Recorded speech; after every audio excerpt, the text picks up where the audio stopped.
হাদিসের নামে মুসলমানদের ভুল এক্সিট দেখিয়ে দেওয়ার সবচেয়ে বড় প্রমাণ বিদায় হজ্জের ভাষণ নিয়ে মিথ্যাচার। হাদিসের সবচেয়ে বড় ইভেন্ট হচ্ছে বিদায় হজ।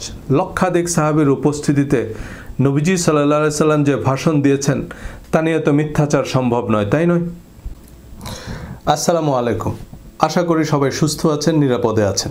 রিলিজিয়াস মাইন্ডসেটের আরও একটি আলোচনায় স্বাগত সবাইকে। এই ভিডিওতে নবীজি সাল্লাল্লাহু আলাইহি সাল্লামের বিদায় হজ্জের ভাষণ নিয়ে বহুল প্রচলিত, প্রতিষ্ঠিত কিন্তু অসত্য বা উদ্দেশ্যমূলক প্রচারণা নিয়ে কথা বলবো। শিয়া সুন্নি সহ অসংখ্য দল উপদলে বিভক্তি, হাদিসকে কোরআনের শরীক হিসাবে শরিয়ার উৎস বানানোর ভিত্তি বিদায় হজ ও গাদিরে খুমের ভাষণ। বলা বাহুল্য, এ দুটি ভাষণের টেক্সট কোরআনে উল্লেখ না থাকায় আমরা হাদিস গবেষণা পদ্ধতি অনুযায়ী এ দুটি ভাষণের সত্যতা যাচাইয়ের চেষ্টা করব। ধর্মের নামে আমরা যা জানি, মানি বা মানুষকে মানতে বাধ্য করি, তার সাথে যখনই কোরআনের সম্পর্ক খুঁজে পাওয়া যায় না, তখনই এক কথায় উত্তর মেলে শরীয়তের বিধান হচ্ছে কোরআন এবং হাদিস। তো হাদিসের কোন পর্যন্ত শরীয়তের বিধান? সবার আগে অবশ্যই সহিহ বুখারী এবং সহিহ মুসলিম। এ দুটি হাদিস গ্রন্থ সহিহ অনলি হাদিসের সংকলন বিধায় এগুলোর আগে সহিহ লেখা হয়। তিরমিজি, আবু দাউদ, নাসাই, ইবনে মাজাহ এই চারটি গ্রন্থে অনেক হাসান, জয়ীফ হাদিসও আছে, কিন্তু এই চারটি হাদিস গ্রন্থকেও সিয়াহ সিত্তা বা 6টি বিশুদ্ধ হাদিসের কিতাবের তালিকায় গণ্য করা হয়। এই 6টি হাদিস গ্রন্থকে সিয়াহ সিত্তা বা বিশুদ্ধ 6টি কিতাব বলা হলেও এগুলো মূলত প্রসিদ্ধ 6টি কিতাব। বিশুদ্ধ কথাটা মার্কেটিং টার্ম। এর বাইরেও শতাধিক মৌলিক ও সম্পাদিত হাদিস গ্রন্থ আছে। এগুলো হাদিসে আছে বলে আমাদেরকে বুঝিয়ে দেয়া হয়েছে। আমরা খোঁজ নিয়ে দেখিনি বা প্রয়োজন মনে করিনি যে আসলে কি হাদিসে আছে। কোরআনের একটা আয়াত জানে না এমন অনেক মুসলমানও জানে যে নবীজি সাল্লাল্লাহু আলাইহি সাল্লাম বিদায় হজ্জের ভাষণে কোরআন ও সুন্নাহ আঁকড়ে ধরার নির্দেশ দিয়েছেন। বিদায় হজ্জের ভাষণের বিভিন্ন পোস্টার বা প্ল্যাকার্ড অনেকের বাড়ি বা প্রতিষ্ঠানের দেয়ালে চোখে পড়ে। তা তো এমন কথাই লেখা আছে এবং সে অনুযায়ী আমরা হাদিসকে কোরআনের মতো শরিয়ার ভিত্তি হিসাবে মানি। এই ভিডিওতে বিদায় হজ্জের ভাষণ সংক্রান্ত হাদিসগুলোর চুলছেরা বিশ্লেষণ করে দেখাবো যে নবীজি এই ভাষণে কেবলমাত্র কোরআন আঁকড়ে ধরার নির্দেশ দিয়েছেন। এই ভিডিও থেকে আপনি নিশ্চিত হতে পারবেন। এরপরেও আপনি কোনো শাইখুল হাদিসকে দিয়ে এই রেফারেন্সগুলো যাচাই করিয়ে নিতে পারেন।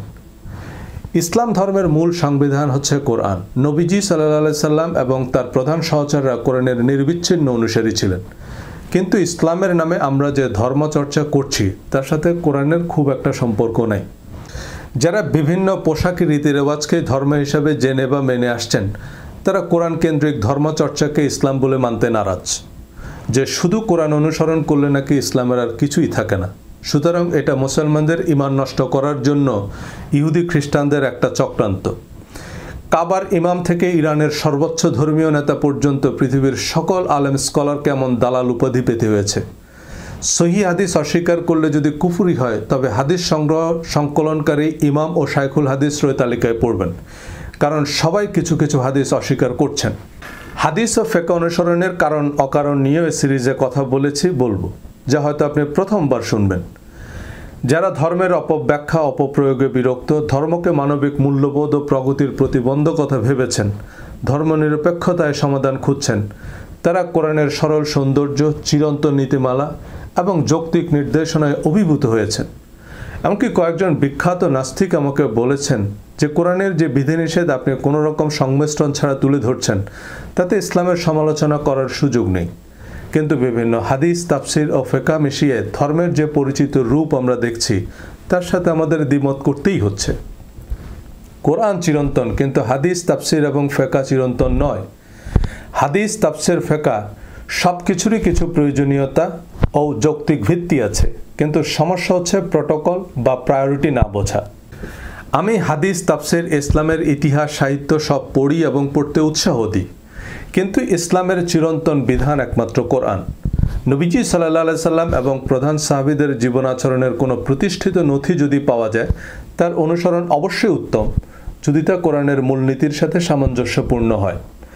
কোরআনের সাথে সম্পর্কহীন এবং সামঞ্জস্যহীন হাদিস শরীয়তের বিধান হিসাবে অকার্যকর, কারণ নবীজি সাল্লাল্লাহু আলাইহি সাল্লাম এবং তার সাহাবীগণ কোরআন পরিপন্থী কোনো কথা বলেছেন বা কাজ করেছেন এমনটা একজন মুসলমান নীতিগতভাবে বিশ্বাস করতে পারে না।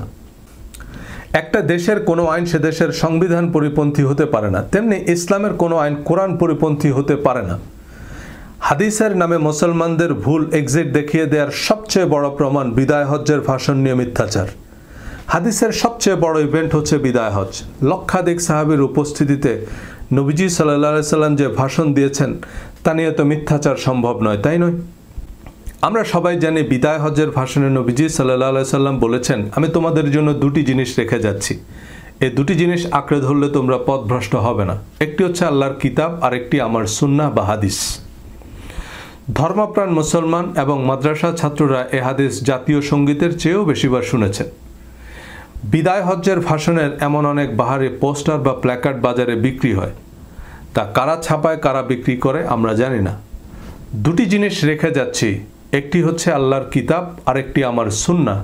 হাদিসের এই জাতীয় সঙ্গীত সিয়াহ সেত্তা অর্থাৎ হাদিসের 6 প্রসিদ্ধ কিতাব বুখারী, মুসলিম, তিরমিজি, আবু দাউদ, নাসাই, ইবনে মাজার কোনো কিতাবে নাই।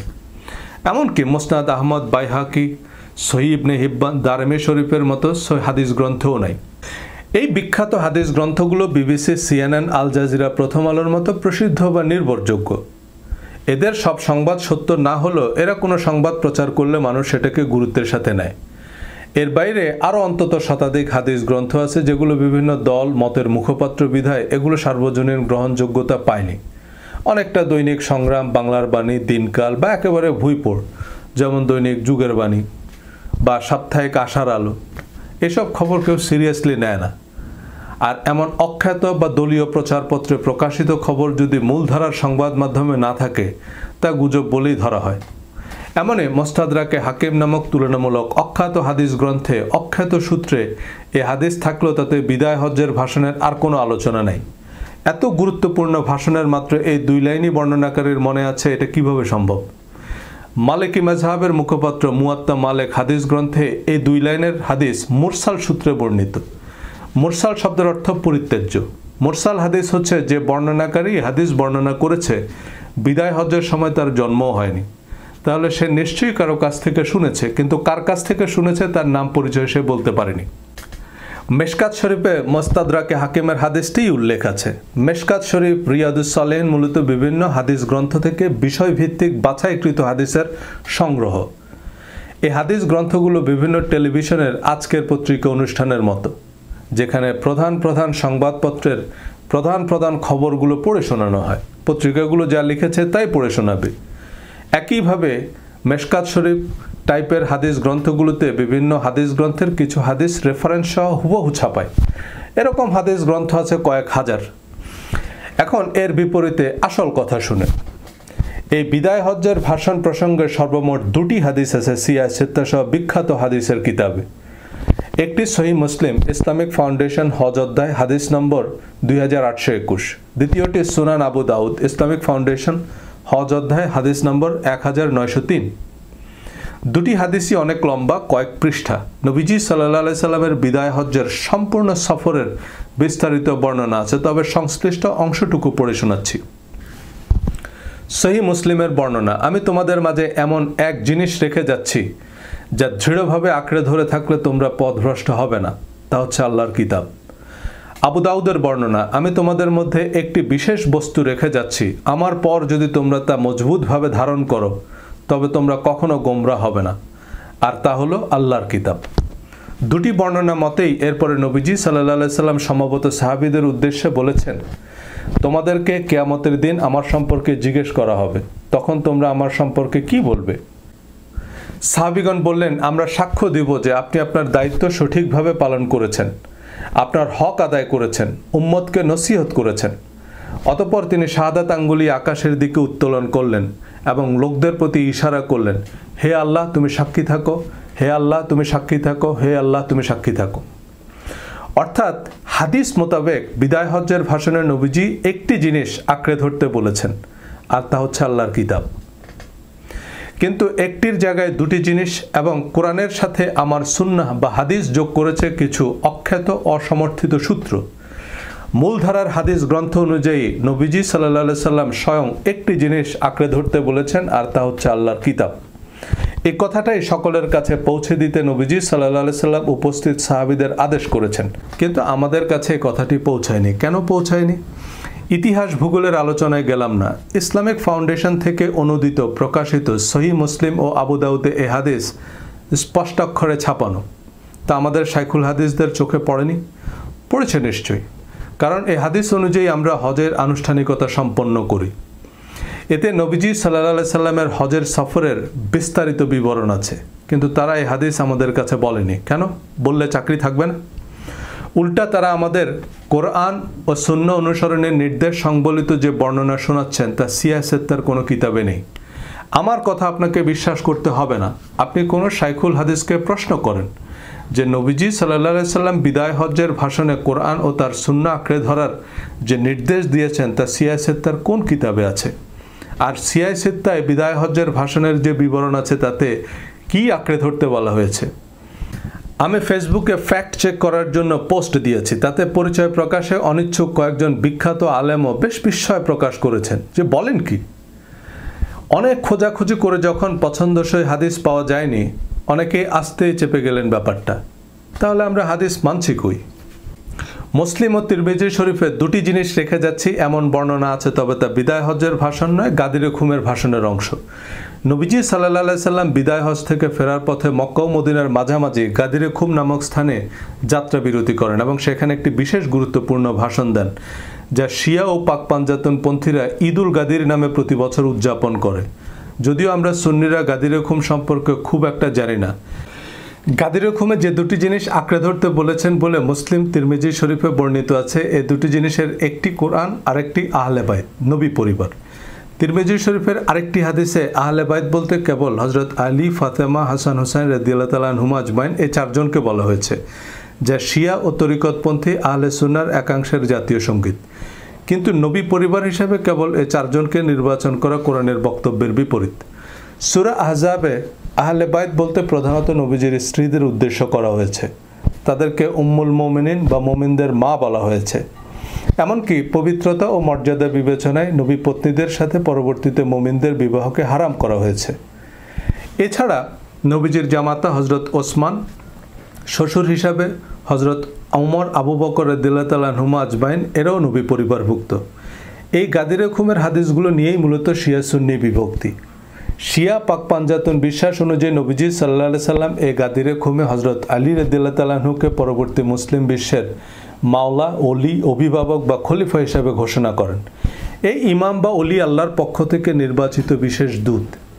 এই গাদিরে খুমের ভাষণ বা হাদিস অনুযায়ী শিয়ারা কালেমার সাথে আলী অলিউল্লাহ পড়ে, আজান ইকামতে আশহাদু আন্না আলী অলিউল্লাহ বলে। গাদিরে খুমের হাদিস অনুযায়ী শিয়ারা বিশ্বাস করে কিয়ামত পর্যন্ত মোট 12 জন ইমাম আল্লাহর পক্ষ থেকে ইমামত নিয়ে আসবেন, যারা মুসলিম বিশ্বকে রাজনৈতিক ও আধ্যাত্মিক নেতৃত্ব দিবেন, যার প্রথমজন হজরত আলী রাদিয়াল্লাহু তাআলা আনহু এবং শেষজন ইমাম মাহদি। এই 12 ইমামের কোনো ইঙ্গিত কোরআনে না থাকলেও শিয়ারা এই 12 জন ইমামকে নবীদের মতো বিশেষ দূত মনে করে। এদের নামের সাথে আলাইহিস সালাম ব্যবহার করে এবং এটাকে ইমানের অপরিহার্য অংশ মনে করে। 12 ইমামে বিশ্বাস করে বিধায় মূলধারার শিয়াদের 12 শিয়া বলা হয়। ইসমাইলি শিয়ারা ইসমাইল বিন জাফরকে এই 12 ইমামের একজন মনে করে, যে 12রা মনে করে না।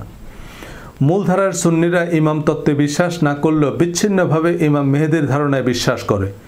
এই ইমাম মেহেদি ও দাজ্জালের কথা কোরআনে ঘুণাক্ষরে না থাকলেও আমরা ইমাম মেহেদির আবির্ভাবের কাউন্টডাউন শুরু করে দিয়েছি। এই পর্যন্ত অসংখ্য মানুষ নিজেকে ইমাম মেহেদি দাবি করেছে এবং ভিন্ন মতের মানুষদের দাজ্জাল উপাধি দেওয়া হয়েছে।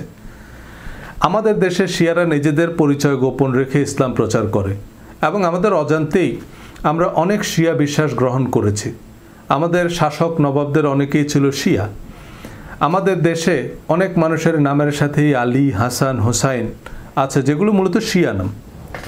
এখন ইমাম মাহদির হাদিস মানলে গাদিরে খুমের অন্যান্য হাদিস যেমন আহলে বাইত, পাক পাঞ্জাতুন, মাওলা আলী বা 12 ইমামের হাদিসও মানতে হবে, কারণ এগুলো সব একই মানের হাদিস। এছাড়া গাদিরে খুম বিশ্বাস করলে নবীজির স্ত্রীগণ সহ হজরত আবু বকর, ওমর, ওসমান রাদিয়াল্লাহু তাআলা আনহুম আজমাইন এবং তাদের অনুগত সকল সাহাবীকে মুরতাদ হিসাবে বিশ্বাস করতে হবে। তাদের বর্ণিত কোনো হাদিস গ্রহণ করা যাচ্ছে না। এ কারণে শিয়া ও সুন্নিদের হাদিস আলাদা। সুন্নিদের হাদিস তথা সিয়ায় সিত্তে হজরত আবু হুরায়রা, আব্দুল্লাহ ইবনে ওমর, আব্দুল্লাহ ইবনে আব্বাস, আবু সাইদ খুদরি, উম্মুল মুমিনিন হজরত আয়েশা রাদিয়াল্লাহু তাআলা আনহুমা আজমাইন থেকে বর্ণিত হাদিসের প্রাধান্য থাকলেও শিয়ারা এসব হাদিস জানেও না, মানা তো পরের কথা। এখন মুয়াত্তা মালিক ও মুস্তাদরাকে হাকিম গ্রন্থে কোরআন ও হাদিস আঁকড়ে ধরার বিপরীতে মুসলিম ও তিরমিজিতে কোরআন ও আহলে বাইত এসেছে, অর্থাৎ এই হাদিসগুলো পরস্পর বিরোধী। এই হাদিসগুলো কোরআনের বক্তব্যেরও বিরোধী। কোরআনকে সম্পূর্ণ, পরিপূর্ণ, বিশদ, বিস্তারিত এবং একমাত্র ধর্মীয় বিধান হিসাবে অনুমোদন দেয়। কোরআনকেই হুদাল্লিল মুত্তাকিন বলেছে। নবীজি সাল্লাল্লাহু আলাইহি সাল্লামের কথা কাজের বিশদ বিবরণও কোরআনেই আছে। কোরআন আহলে বাইত বলতে নবী পত্নীদেরকে উদ্দেশ্য করেছে। এর বাইরে কোরআন আমাদের যা স্পেসিফিক বলেনি তা নিয়ে আমাদের মাথা ঘামানোর দরকার কি? আমরা আদার ব্যাপারে জাহাজের খবর নিচ্ছি কেন? উম্মুল মুমিনিন বা খোলাফায়ে রাশিদিনের বিচার করার দায়িত্ব আমাদেরকে কে দিল? হাদিস শাস্ত্রের স্বীকৃত মূলনীতি অনুযায়ী কোনো হাদিস কোরআনের বক্তব্যের বিরোধী হলে তা বাতিল। কোনো একটি হাদিস আরেকটি হাদিসের বিরোধী হলে দুইটাই বাতিল। কোনো হাদিস স্বীকৃত বৈজ্ঞানিক ধারণা বা প্রমাণিত জ্ঞানের পরিপন্থী হলে তা অকার্যকর। তাই হাদিস শাস্ত্রের সর্বসম্মত মূলনীতি অনুযায়ী দুটি জিনিস রেখে যাওয়া, সুন্নাহ ও আহলে বাইতের হাদিসগুলো অকার্যকর। সুতরাং বিদায় হজ্জের ভাষণ অনুযায়ী নবীজি সাল্লাল্লাহু আলাইহি সাল্লামের অন্তিম উপদেশ হচ্ছে কোরআনের নিরবিচ্ছিন্ন অনুসরণ। হাদিসকে কোরআনের সমকক্ষ মনে করলে এই হাদিস অনুযায়ী কি আমরা মুনকারিন হাদিস বা হাদিস অস্বীকারী নয়? এবং বিদায় হজ্জের ভাষণের মতো গুরুত্বপূর্ণ টেক্সটকে মানুষের কাছ থেকে আড়াল করে রাখা অন্যায়, অবিচার, অসততা। জেনে শুনে সত্য গোপন করে মিথ্যা ভুইপোড় হাদিস প্রচার করা জালিয়াতি। সত্য প্রচারের উদ্দেশ্য থাকলে অন্তত 4টি হাদিসই সনদের মান অনুযায়ী বর্ণনা করতে হবে। এক গাদিরেখুম নিয়ে মুসলিম বিশ্বের যে শিয়া সুন্নি বিভক্তি, তা ইসলামের প্রথম শতক থেকে শুরু করে ইরানের সাফাবি সাম্রাজ্য ও ওসমানী খেলাফতের মধ্যে একাধিক রক্তক্ষয়ী যুদ্ধ সহ অসংখ্য প্রাণঘাতী সংঘাতের কারণ, যাতে প্রাণ দিয়েছে কয়েক লক্ষ মুসলমান। কোরআনে এমন কোনো আলোচনা না থাকলেও গাদিরেখুমের পক্ষ বিপক্ষ শিয়া সুন্নিরা নিজেদের আধিপত্য প্রতিষ্ঠার জন্য পরস্পরকে কাফের ফতোয়া দিয়ে সহিংস পথ অনুসরণ করছে।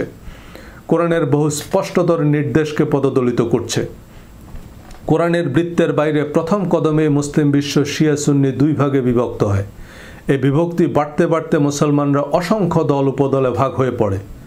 আমরা যে দলের মাধ্যমে ধর্মে আগ্রহী হই তাদের বর্ণিত ধর্মকে খাঁটি ইসলাম বলে মনে করি, কোনো অসুবিধা নেই। কিন্তু কথিত হাদিসের ভিত্তিতে যে হাজারো মত পথ, সে হাদিসের সংগ্রহ সংকলনের বাস্তবতা জানলে বিদায় হজ্জের ভাষণের মতোই কেঁচো খুঁড়তে অসংখ্য সাপ বেরিয়ে আসতে দেখবেন। হাদিস সংগ্রহ সংকলনের তুগলকি কাণ্ড কারখানা নিয়ে আগামী পর্বে কথা বলবো। ভালো থাকবেন, ধন্যবাদ।